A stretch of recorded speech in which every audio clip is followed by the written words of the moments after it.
नमस्कार, आप देख रहे हैं इंडिया टीवी में हूं पिनाज त्यागी। नरेंद्र मोदी दो तरह की टीम बनाते हैं। एक टीम चुनाव लड़ने और चुनाव जीतने के लिए, तो दूसरी टीम चुनाव के बाद सरकार चलाने और वादों को डिलीवर करने के लिए। दिल्ली जीत के बाद मोदी ने यहां भी टीम बनाई है और रेखा गुप्ता को दिल्ली की टीम का कैप्टन बनाया। मोदी की दिल्ली टीम अब फील्ड में उतर चुकी है। पहली ही ओवर से धुआंधार बैटिंग हो रही है। मोदी की पार्टी जिस स्ट्राइक रेट के साथ खेल रही है, दूसरी किसी भी पार्टी की टीम उसके आसपास तक भी नहीं पहुंच पाई है। फाइनल 2029 में होने वाला है। उससे पहले एक दो नहीं बल्कि कई राउंड के मैच होंगे। मोदी की टीम किस पोजीशन पर है और विरोधी टीम किस कंफ्यूजन में है, आइए आपको दिखाते हैं डिटेल इस रिपोर्ट में। दिल्ली में पावर प्ले चल रहा है। आक्रामक बल्लेबाजी हो रही है। टीम के कोच ने 50 ओवर में 400 बनाने का टारगेट दिया है। पहले 50 ओवर में 250 बनते थे, इसलिए पार्टियों का टारगेट 272 होता था। 272 बन जाएंगे तो जीत जाएंगे, ऐसी सोच रहती थी। नरेंद्र मोदी ने गेम बदल दिया है। अब टारगेट 250 या 272 नहीं होता, अब टारगेट 400 होता है। इसलिए पहली गेंद से ही धुआंधार करना पड़ता है। 400 के लिए दिल्ली में धुआंधार बैटिंग चल रही है। बिहार में चौके छक्के लग रहे हैं। यूपी में योगी और अखिलेश के बीच पावर प्ले चल रहा है। असम में हेमंता दनादन मार रहे हैं। महाराष्ट्र में फडणवीस का स्ट्राइक रेट टॉप गियर में है। प्रधानमंत्री नरेंद्र मोदी ने दिल्ली की मुख्यमंत्री रेखा गुप्ता को मिलने के लिए बुलाया तो 100 मिनट तक समझाया। प्रधानमंत्री और दिल्ली की मुख्यमंत्री की यह मुलाकात खत्म होने से पहले ही दिल्ली में रन रेट बढ़ने लगा। बीजेपी के ओपनिंग बैट्समैन मैदान समाज के साथ हरमिंदर साहिब में मत्था टेका। मैंने सारे अधिकारियों को कहा है कि दिल्ली में ऐसे जितने भी पॉइंट है जहां पे पानी भरता है, उस पे अभी से काम होना चाहिए। वहां पे अभी से पंप होने चाहिए, वहां पे ड्रेनेज की पूरी सफाई होनी चाहिए, वहां पे डीसिल्टिंग होनी चाहिए। और हम ये इंश्योर करेंगे कि दिल्ली में बारिश के समय में कोई भी जगह ऐसी, कोई सड़क ऐसा ना हो, फ्लाईओवर ऐसा ना हो जिसके नीचे कहीं पर भी पानी भरे। तब दिल्ली में सड़कें हो या पानी हो या सीवर हो, जो भी डिपार्टमेंट है, उन अधिकारियों को ये समझना होगा कि ये मोदी जी के अंडर में ये काम हो रहा है। रेखा गुप्ता जी की, मुख्यमंत्री जी के सीधे निर्देश हैं। सारे मंत्री सड़क पर हैं। अधिकारियों को भी 24 घंटे सड़क पे उतर के काम करना पड़ेगा। आज हमारे सभी मंत्री अलग अलग स्पॉट्स पर काम कर रहे हैं। हम इस कूड़े को वापस इसकी हद में पहुंचाना नगर निगम का दायित्व बनता है। इस कूड़े को हटाए और इस कूड़े को फैलने ना दे। मगर वो देखिए कितनी दूर ढलाव है। ढलाव को छोड़कर ये किलोमीटरों तक कूड़ा फैलाकर दिल्ली की जनता को परेशान किया जाता है। अगर वे लोग इस कूड़े को संभाल नहीं सकते हैं तो मेयर को और यहाँ के पार्षद को इस्तीफा दे देना चाहिए। जब सारी रिपोर्ट आ जाएगी ना मेरे पास, तो उसके जवाब मैं आपको थर्सडे को दूंगा। मोहल्ला क्लिनिक की स्थिति क्या है और इन्होंने क्या नेक्सस फैला रखा था, वो सब कुछ मैं आपको जवाब दूंगा। और बिना कागज के आधार पे बोलना उचित नहीं होता है, लेकिन हालात दिल्ली के बहुत खराब कर रखे थे। चाहे वो हॉस्पिटल की बात हो, चाहे किसी पानी की बात हो, चाहे रोड की बात हो। हॉस्पिटल को सुधारना के लिए हम वचनबद्ध है। हमारी भारतीय जनता पार्टी वचनबद्ध है। हम उसकी ओर अग्रसर हैं। दोपहर बाद मुख्यमंत्री रेखा गुप्ता ने मंत्रियों के साथ 1-to-1 चर्चा की और उन वादों को पूरा करने का एक्शन प्लान तैयार करना शुरू कर दिया, जो वादे नरेंद्र मोदी ने दिल्ली चुनाव प्रचार में किए थे। इसका मतलब क्या हुआ? मतलब ये हुआ कि 8 मार्च से पहले महिलाओं के खाते में 2500 रुपए आएंगे। दिल्ली की महिलाओं को 500 रुपए में सिलेंडर मिलेगा। होली दिवाली पर सिलेंडर के 500 रुपए भी नहीं देने होंगे। यमुना मैया की सफाई शुरू हो गई है। आरती भी होने लगी है। दिल्ली में नरेंद्र मोदी यमुना रिवर फ्रंट भी बनवाएंगे। नरेंद्र मोदी ने जो गारंटी दी थी, उसे पूरा करने की जिम्मेदारी रेखा गुप्ता की है। रेखा को वो टास्क भी पूरा करना है और स्कोर बोर्ड भी बढ़ाना है। दिल्ली के इस पॉलिटिकल पावर प्ले में 2 दिन बाद बड़ी इंपॉर्टेंट डेट आने वाली है। 24 फरवरी सोमवार से दिल्ली विधानसभा का सेशन बुलाया गया है और 25 फरवरी को दिल्ली विधानसभा में सीएजी की रिपोर्ट पेश होने वाली है। कहते हैं कि सीएजी की रिपोर्ट से सियासी विस्फोट होगा। इस रिपोर्ट में ऐसी कई बातें लिखी हैं जो केजरीवाल की पार्टी के लिए मुसीबत बढ़ा देंगी। यह भी हो सकता है कि सीएजी की रिपोर्ट पेश होते ही केजरीवाल एंड कंपनी के वापस जेल जाने की उल्टी गिनती शुरू हो जाए। यानी अभी तो सिर्फ ट्रेलर देखा है, पूरी पिक्चर 25 को रिलीज होगी। केजरीवाल की शीश महल की जांच का ऑर्डर निकल गया है।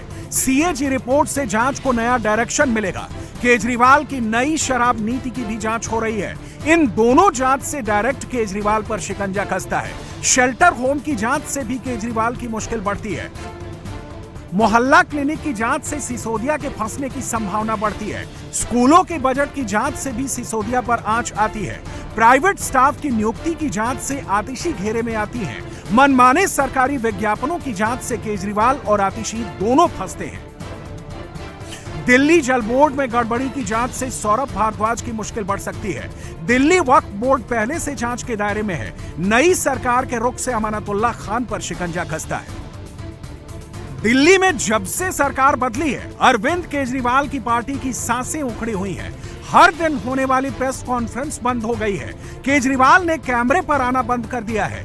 आतिशी कभी कभी टीवी पर आ जाती हैं, लेकिन आपके बाकी नेता सन्नाटे में हैं, जैसा क्रिकेट में होता है। अपोजिट टीम जब झटके खाती है तो अटैकिंग टीम प्रेशर बढ़ाती है। दिल्ली के पॉलिटिकल गेम में अभी वही चल रहा है। आपकी हवा गुम है और बीजेपी अनबीटेबल लीड बना रही है। आज से पहले इतने समय से काम चल रहा है, कभी भी कोई विजिट करने नहीं आया था। देखिए, कहीं कोई दिक्कत नहीं है बजट की, केवल जो है नियत अगर आपकी ठीक है तो सारे कोई भी बजट की दिक्कत नहीं है। प्रधानमंत्री मोदी जी द्वारा हमेशा हर राज्य को पूरा बजट मिलता है, दिल्ली को भी पूरा बजट मिलेगा। उसके अलावा भी हम जो उनसे मांगेंगे, अपने नए नए प्रोजेक्ट्स लेकर आएंगे, सारा पैसा मिलेगा। कहीं कोई पैसे की दिक्कत नहीं है। मोदी की टीम विस्फोटक बल्लेबाजी कर रही है। नरेंद्र मोदी अपनी टीम के कैप्टन भी हैं और चीफ कोच भी हैं। मोदी सिर्फ एग्रेशन नहीं दिखाते, मोदी अपनी टीम की इनिंग को स्टेबल करके भी चलते हैं। दूसरी तरफ विरोधी जबरदस्त कंफ्यूजन में हैं। उनकी ओर से कौन ओपनिंग करेगा, कौन कीपिंग करेगा, कौन ग्राउंड संभालेगा और कौन शीट एंकर के रोल में रहेगा, ये किसी की समझ में नहीं आ रहा है। ये बहुत अनफॉर्चुनेट है कि फिर से एक बार मोदी जी का किया हुआ प्रॉमिस जुमला निकल रहा है।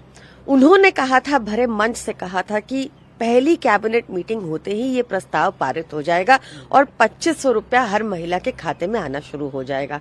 भाजपा के अन्य बड़े नेताओं ने कहा था कि 8 मार्च को महिला दिवस वाले दिन इसकी पहली किश्त सबके अकाउंट में भी होगी। तो ये बहुत अनफॉर्चुनेट है कि एक बार फिर से भाजपा अपने वादों से मुकर रही है। जिस तरह से भाजपा ने चुनाव के बाद हरियाणा की जनता को धोखा देने का काम किया, महाराष्ट्र की जनता को धोखा देने का काम किया, वही प्रयास यहाँ पर भाजपा का दिख रहा है। इससे एक बात तो बिल्कुल स्पष्ट हो गई है कि सिर्फ अरविंद केजरीवाल वो व्यक्ति हैं जो कहते हैं वो करते हैं, बाकी मोदी जी सिर्फ जुमला देते हैं। दिल्ली से आपको लेकर चलते हैं बिहार, जहां फिर से एक पुत्रोदय हो रहा है। नीतीश कुमार के बेटे निशांत को राजनीति में लाए जाने की चर्चा है। इस चर्चा के बीच ही निशांत कैमरे के सामने आए। नीतीश कुमार पिछले 20 साल से बिहार पर राज कर रहे हैं। इन 20 सालों में बिहार के लोगों ने कभी निशांत को नहीं पहचाना। नीतीश के बेटे अब तक पॉलिटिकल बयानबाजी से बचते रहे हैं, मगर अब वो खुलकर सामने आ गए हैं। वो कैमरे के सामने बहुत कम देर रहे, लेकिन एक अहम बयान दे दिया। नीतीश के बेटे ने अपने पिता की सेहत को लेकर चल रही तमाम अटकलों पर पूर्ण विराम लगा दिया। हाँ, बिहार में चुनाव है, पहले भी बोला हूँ, अभी भी कह रहा हूँ, सारी जनता से अनुरोध है कि फिर से एनडीए को सरकार में लाएं, पिताजी को हो सके तो फिर से सीएम बनाएं और पिताजी अपने विकास का क्रम जारी रखें। सर एक सवाल, आपके पिताजी को लेकर विपक्ष तेजस्वी यादव खास करके सवाल खड़े कर रहे हैं कि मुख्यमंत्री नीतीश कुमार जी का तबीयत ठीक नहीं, सब स्वस्थ है, एकदम 100% स्वस्थ है। आपको लेकर क्या कहेगा सर? नीतीश कुमार कई मौकों पर कुछ अलग अलग हरकतें करते दिखे थे। पिछले साल नालंदा में वो अचानक नरेंद्र मोदी की हथेली चेक करने लगे थे। दरभंगा में नीतीश कुमार ने मोदी के पैर छू लिए थे। बिहार के मुख्यमंत्री ने कई बार अपने अफसरों के भी पैर छूने की कोशिश की और मंच से ऐसा भाषण भी दे दिया।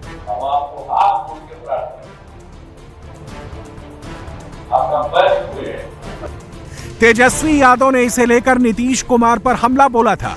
अब नीतीश के बेटे निशांत ने बयान दिया तो जेडीयू को काउंटर अटैक करने का मौका मिल गया। माननीय मुख्यमंत्री नीतीश कुमार जी के स्वास्थ्य के बारे में व्यक्तिगत राजनीतिक टिप्पणी कर रहे थे तथा कथित 8वां 9वां पास व्यक्ति टिप्पणी कर रहे थे। जवाब मिला इंजीनियरिंग ग्रेजुएट बीआईटी मिश्रा से, माननीय मुख्यमंत्री जी के पुत्र निशांत ने दिया। अब गेंद आपके पाले में है तेजस्वी यादव। माननीय मुख्यमंत्री जी तो 100% स्वस्थ हैं। आप अपने पिता के बारे में बोलिए कि लालू यादव स्वस्थ है कि नहीं। जेडीयू ने तेजस्वी और निशांत के बीच कंपैरिजन शुरू कर दिया है। तेजस्वी को 8वीं 9वीं पास और निशांत को इंजीनियरिंग ग्रेजुएट बताकर बिहार के लोगों को समझाया जा रहा है कि राइट चॉइस कौन है। जेडीयू बता रही है कि तेजस्वी के लिए तो निशांत ही काफी है। नीतीश पुत्र और लालू पुत्र का कंपैरिजन देखें तो निशांत का पलड़ा भारी लगता है, लेकिन पब्लिक लाइफ में तेजस्वी ने अलग अलग मुकाम हासिल किया है। उस मोर्चे पर निशांत को अभी खुद को साबित करना है। जेडीयू की दिक्कत यह भी है कि बीजेपी ने अभी तक निशांत के नाम पर ग्रीन सिग्नल नहीं दिया है। नरेंद्र मोदी परिवारवाद के खिलाफ रहे हैं। जेडीयू में निशांत को आगे लाने की कोशिश हुई तो वो मुद्दा कमजोर पड़ेगा, लेकिन संकेतों से लगता है कि नीतीश कुमार ने बेटे को आगे लाने का मन बना लिया है। अच्छी बात है, निशांत भाई हैं हमारे और हम तो चाहेंगे कि वो जल्दी घर भी बसा लें, लेकिन निशांत जी को सोचना पड़ेगा जो आज उनके पिताजी के साथ जो लोग हैं, चाहे सम्राट चौधरी हो, विजय सिन्हा हो, या नरेंद्र मोदी जी हो, या चिराग पासवान हो। चिराग पासवान जी तो प्रेस कॉन्फ्रेंस करके कहते थे नीतीश जी का दिमाग खराब हो गया, स्वस्थ नहीं है। मांझी जी कहते थे स्वस्थ नहीं है। तो जो आज नीतीश जी के साथ जो लोग खड़े हैं, प्रधानमंत्री तो डीएनए का सवाल उठाते थे, तो उसमें उनकी क्या राय है। दिल्ली चुनाव के बाद जो पावर प्ले शुरू हुआ है उसमें नरेंद्र मोदी की पार्टी हर फील्ड में धुआंधार बैटिंग कर रही है। बिहार की पिच अभी तैयार हो रही है, लेकिन प्रैक्टिस मैच चालू है। कल मैं जाऊंगा बिहार के मखाना उत्पादक किसानों के बीच। अपन कृषि भवन में बैठने वाले कृषि मंत्री नहीं है, किसानों के बीच जाएंगे, मखाना कैसे बोते हैं देखेंगे, उनके साथ बैठेंगे और मखाना बोर्ड बनेगा तो किसानों की सलाह के आधार पर बनेगा। मोदी के मंत्रियों ने बिहार के फेरे बढ़ा दिए हैं। कृषि मंत्री शिवराज सिंह मिथिलांचल के मखाना किसानों के बीच जा रहे हैं, फिर गिरिराज सिंह तो बिहार के हैं ही। अपने मन पुआ पकाने से तेजस्वी यादव को कौन रोकेगा। अपने मन से सरकार बनाना हो तो बना लें। सरकार बनाएगी जनता, और जनता को मालूम है कि इस राज्य में, बिहार में फिर से लालू राज नहीं आएगा। जनता सचेत। दिल्ली के बाद अगला चुनाव ही बिहार का है। बिहार का चुनाव निपटते ही फोकस यूपी पर शिफ्ट हो जाएगा। जो राज्य संसद में 80 सांसद भेजता है, वहां सियासी पारा अभी से चढ़ना शुरू हो गया है। महाकुंभ में 60 करोड़ लोगों का स्नान हो चुका है। बचे हुए 5 दिनों में यह आंकड़ा 63-64 करोड़ को पार हो सकता है। योगी आदित्यनाथ ने जितना सोचा था, महाकुंभ में उससे भी ज्यादा लोग डुबकी लगाने आए। अकेले प्रयागराज में मां गंगा, मां यमुना और मां सरस्वती की त्रिवेणी में 60 करोड़ से अधिक श्रद्धालुओं ने आकर के आस्था की पावन डुबकी लगाई है। यह उत्तर प्रदेश के सामर्थ्य को देश और दुनिया के सामने रखता है। क्या 60 करोड़ लोग एक निश्चित समय सीमा के अंदर किसी एक स्थल पर एकत्र हो पाएंगे क्या? अन्यत्र कठिन है। ये केवल प्रयागराज में हो सकता है, उत्तर प्रदेश में हो सकता है। जिन लोगों को विकास अच्छा नहीं लगता, जिन लोगों को देश और प्रदेश के सामर्थ्य को अच्छा नहीं लगता, वे लगातार नकारात्मक टिप्पणी करके बदनाम करने का प्रयास कर रहे हैं। महाकुंभ से यूपी की इकोनॉमी को बूस्ट मिला है, यूपी के बजट का साइज बढ़ गया है, सरकार के पास पैसा बढ़ गया है। इससे अखिलेश यादव की टेंशन भी बढ़ गई है। अखिलेश इन दिनों दिल्ली से ज्यादा लखनऊ में वक्त बिताते हैं और तिरछी नजरों से प्रयागराज को देखते हैं कि जो उत्तर प्रदेश का पॉल्यूशन बोर्ड है उसका जो डेटा कहता है और जो सेंट्रल पॉल्यूशन बोर्ड एनजीटी का जो डेटा कहता है, दोनों में ब्लंडर है, दोनों इंजन टकरा रहे हैं। हो क्या रहा है ये बताइए दिल्ली लखनऊ में। 27 की रेस में योगी पहले से भी आगे निकल गए हैं, अखिलेश पीछे छूट गए हैं। इसी तरह 29 की रेस में मोदी आगे निकल गए हैं, राहुल बहुत पीछे छूट गए हैं। राहुल के पास रन रेट बढ़ाने वाले प्लेयर्स भी नहीं बचे हैं। राहुल के लिए 24 का चुनाव जैसे तैसे दलित और मुसलमान वोट के बल पर निकल गया। राहुल 99 तक पहुंच गए, लेकिन 8 महीने के अंदर अंदर 3 बड़े राज्य हारकर राहुल ने सब बराबर कर दिया। राहुल फिर से वहीं पहुंच गए जहां वो 24 से पहले थे।